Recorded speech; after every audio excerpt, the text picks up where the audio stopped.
kami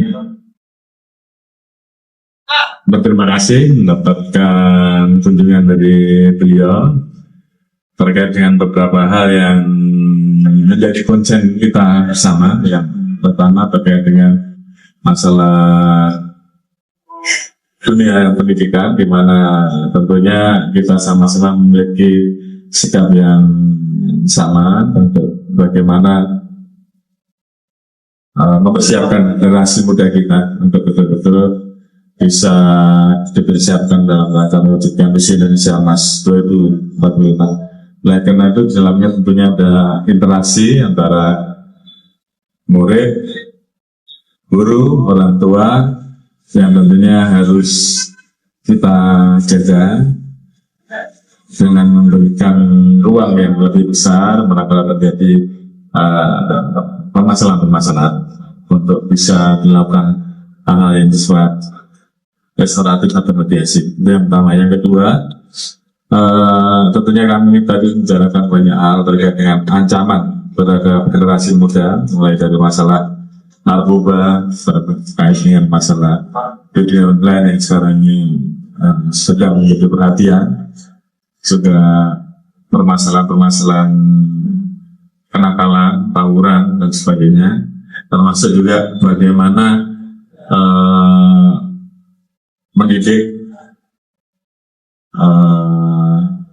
wilayah-wilayah yang menjadi remote area seperti misalkan Papua, di mana tadi tentunya kita bersama-sama sepakat untuk melakukan kerjasama sehingga generasi muda kita betul-betul bisa kita persiapkan dengan baik, dan beliau memberikan peran dan kerjasama terhadap Polri untuk bisa ikut di dalam pembinaan terkait dengan masalah-masalah yang berdampak terhadap Kamtibmas, termasuk juga di wilayah Papua yang selama ini kita juga memiliki program polisi mengajar. Beliau juga memberikan ruang untuk skill kita bisa ditingkatkan hingga kemudian program kita untuk Papua untuk meningkatkan kualitas sumber daya manusia dan juga tentunya kesejahteraan masyarakat Papua melalui program-program pemerintah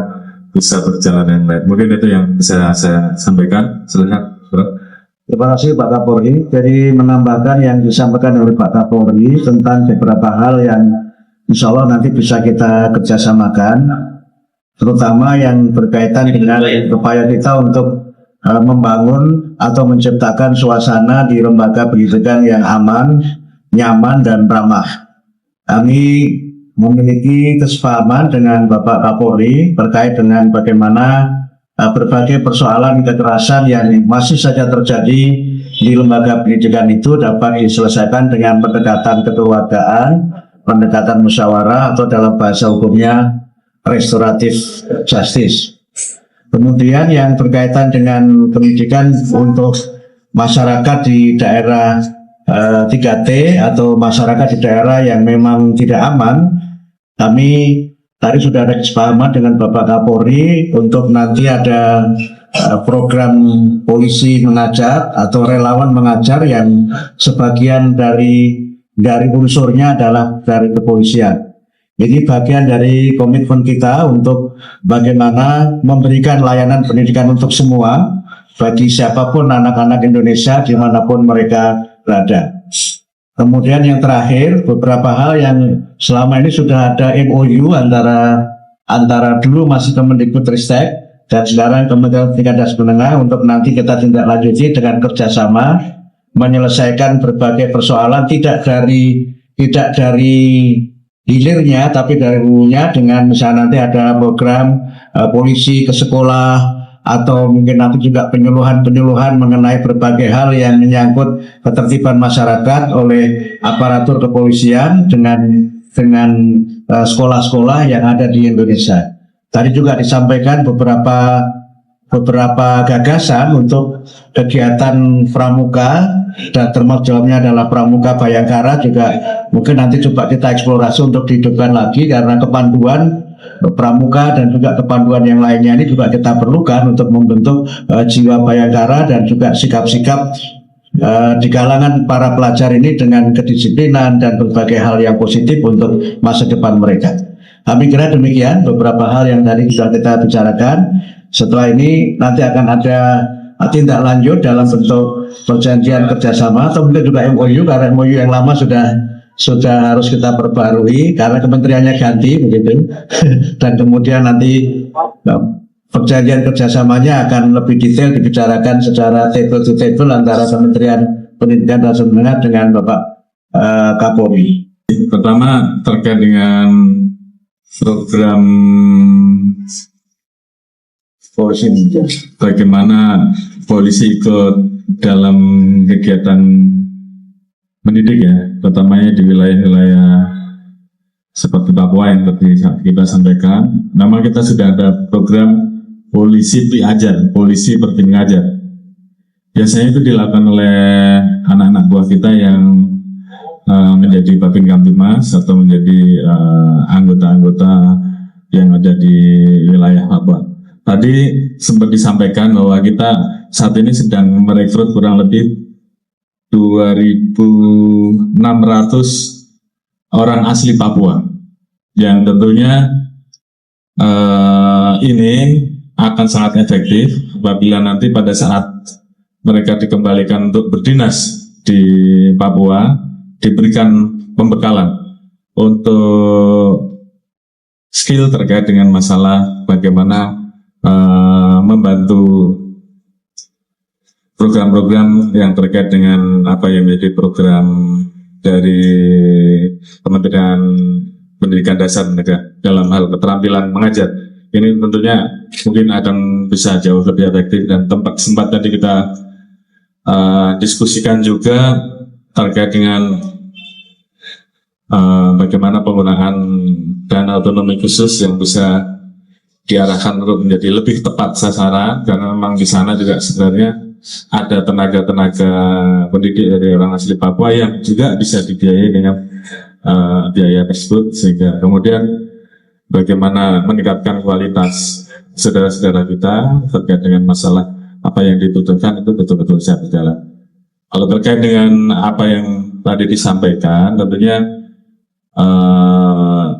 ini yang tadi kita bicarakan di dalam rencana MOU dan perjanjian kerjasama untuk memberikan ruang mediasi atau restoratif justice terhadap pengaduan-pengaduan yang mungkin dilakukan oleh orang tua murid, yang tentunya kita harapkan bisa dimulai dengan proses mediasi terlebih dahulu, karena memang itu menjadi hal yang kita harapkan juga bisa membuat guru juga lebih nyaman terkait dengan program-program yang kaitannya dengan masalah pendisiplinan. Dan ini memang butuh sosialisasi pada saat siswa masuk, program pendisiplinannya seperti apa disampaikan ke orang tua murid, hingga kemudian sama-sama bisa saling memahami. Kecuali hal-hal yang sifatnya menyimpang, tentunya hal tersebut tentunya menjadi concern yang berbeda. Baik, terkait dengan undang-undang guru atau perlindungan guru, ini kami sampaikan bahwa di dalam Undang-Undang 20/2003 dan juga Undang-Undang Nomor 14 tahun 2005 tentang guru dan dosen, sebenarnya sudah ada pasal-pasal yang mengatur tentang perlindungan guru, baik secara profesi maupun dalam hubungannya dengan keamanan dan juga jaminan yang berkaitan dengan profesi guru itu. Tetapi kalau misalnya itu dirasa masih belum memadai, memang kalau kita ketemu dengan DPR, itu ada dua rancangan program legislasi nasional. Yang satu adalah revisi Undang-Undang 20/2003 tentang sistem pendidikan nasional, dan juga ada masuk prolegnas juga adalah revisi Undang-Undang Guru dan Dosen, Undang-Undang 14 tahun 2005. Nanti kita lihat apakah kita cukup memasukkan di perubahan undang-undang ini atau membuat undang-undang yang baru. Kami akan melakukan pengkajian dengan ya memohon masukan dan juga aspirasi dari masyarakat. Tadi sudah kita bicarakan bahwa kita akan melakukan kerjasama, apakah itu dalam bentuk kurikulum atau ekstrakurikuler untuk melibatkan Polri, memberikan sosialisasi terkait dengan masalah potensi-potensi kejahatan yang bisa menimpa anak-anak di dunia pendidikan. Seperti tadi disampaikan masalah judi online, masalah narkoba, masalah tawuran yang mungkin ini juga menjadi salah satu fenomena, dan kemudian hal-hal lain. Dan ini tadi sudah kita diskusikan, nanti akan kita tuangkan dalam PKS kita. Kemudian untuk hal-hal lain terkait dengan yang tadi disampaikan, kemudian masalah ada pengaduan di medsos, akan segera kita cek dan kita tidak lanjuti. Yang jelas kalau memang dia juga menjadi bagian korban atau karena tidak tahuan, tentunya kita akan mengambil langkah untuk bisa memberikan yang terbaik dan memberikan rasa keadilan. Kira itu. Ya, baik. Ya, itu gagasan kami karena sekarang ada kecenderungan pendekatan di sekolah ketika ada murid yang dia melanggar aturan, dan mohon maaf misalnya mereka yang ada persoalan-persoalan menyangkut asusila dan sebagainya, itu cenderung dikeluarkan. Dan mereka ini kemudian dalam pengamatan kami itu menanggung dua beban. Pertama adalah beban karena dia sudah dikeluarkan dari sekolah, yang kedua adalah beban bahwa dia juga punya masalah dengan apa yang terjadi pada dirinya, sehingga banyak kelompok-kelompok ini sebenarnya masih berusia muda, masih berusia remaja, dan masih dalam masa usia sekolah juga, sehingga mereka ini tidak mendapatkan layanan pendidikan karena sekolah formal tidak bisa menerima. Karena itu maka dua opsi yang ada dalam pikiran kami sekarang, kalau kita meniru negara lain, itu ada namanya cottage school yang dikembangkan di Amerika, yang memang itu khusus untuk mereka yang secara psikologi, secara sosial ada masalah, dan mereka memang belajar di tempat pendidikan tertentu.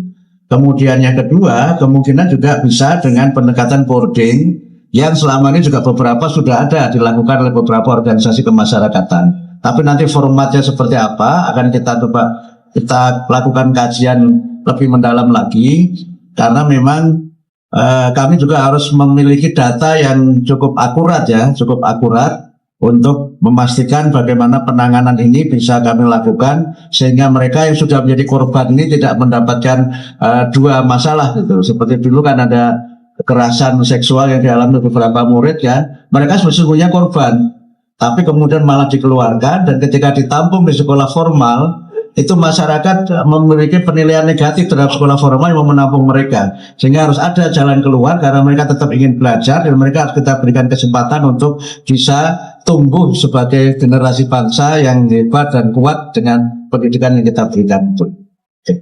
Cukup ya. Terima kasih.